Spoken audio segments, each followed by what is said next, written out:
Good morning, and we're going to continue with the book of Esther.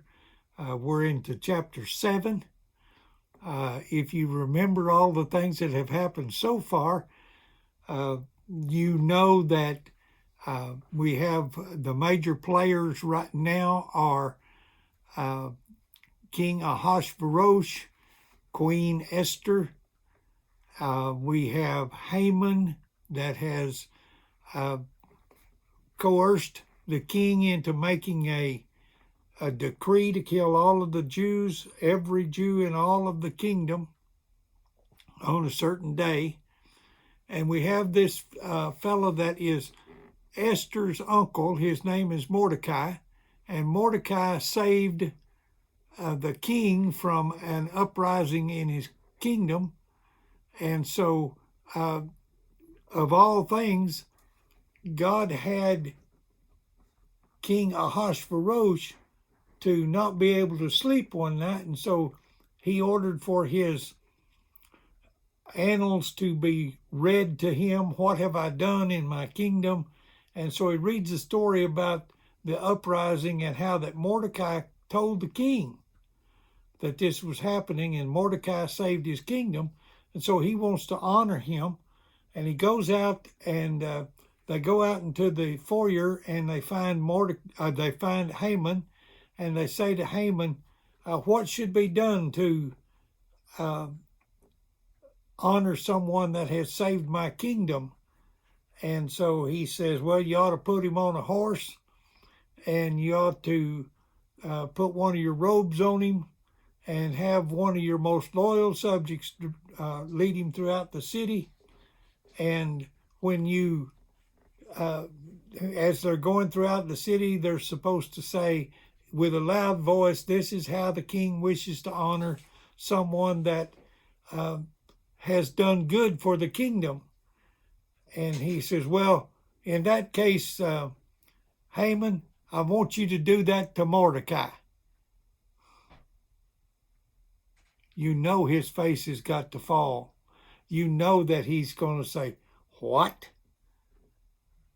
And so after he does this, and the king reminds him, do everything that you said. Don't skip any of it. Do everything just as you said. And so he leads him throughout the city. He yells with a loud voice, "This is the way the king wishes to honor someone." And then when that trip is over with, he goes home to his wife and to his friends, and he is very distraught. When he gets home, his wife does tell him, "Well, now that Mordecai has been honored by the king, your downfall is pretty much certain." And so now we begin chapter 7, and we'll try to get through this not so fast that we don't know what's going on, but see if we can do it here. So the king and Haman went to dine with Queen Esther, and as they were drinking wine on the second day, now this is the second banquet, the king again asked Queen Esther, "What is your petition? What will be given you? It will be given you. What is your request? Even up to half the kingdom, it will be granted." Now, we Americans and we English people and things, we sometimes don't look at specific words. But here the king asked her two different questions. He says, "What is your petition?" And he says, "What is your request?" And so we find out that the petition is something that she asked on her own behalf, on behalf of herself. Now, a request is something that is asked on the behalf of someone else, not yourself. And so Queen Esther, in verse 3, Queen Esther answered, "If I have found favor with you." Now, here's the first answer. "If I have found favor with you, O king, and if it pleases your majesty, grant me my life. What? I'm going to take your life. I'm going to have you killed. Ain't no way. You're my beautiful queen. I want to keep you. Second one. This is my petition. And spare my people. This is my request. Spare your people? What are you talking about? I don't understand. For I and my people have been sold for destruction and slaughter and annihilation. If we have merely been sold as male and female slaves, I would have kept quiet, because no such distress would justify disturbing the king. She says, if we'd only been sold as male and female slaves, I would not have bothered you at all, because we've been sold into slavery before. We've been taken as slaves before. When we have sinned as a people, God has punished us with slavery. Verse 5, King Ahasuerus asked Queen Esther, who is he? Where is the man that dared to do such a thing? Who sold you? And so Queen Esther just turns to Haman and says, then Haman was terrified. Pardon me, I missed a verse there.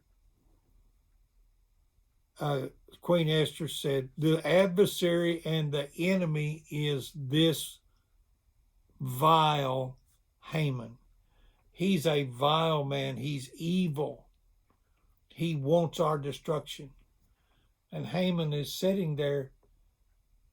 And so you've got the queen and the king and the guy that's wanting to kill the beautiful queen.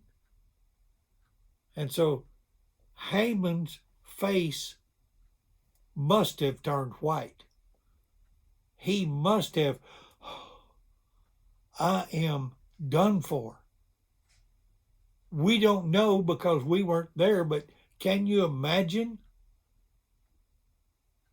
sitting in a court of law and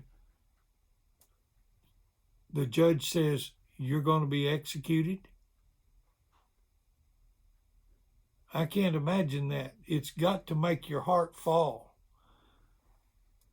It says, then Haman was terrified before the king and the queen.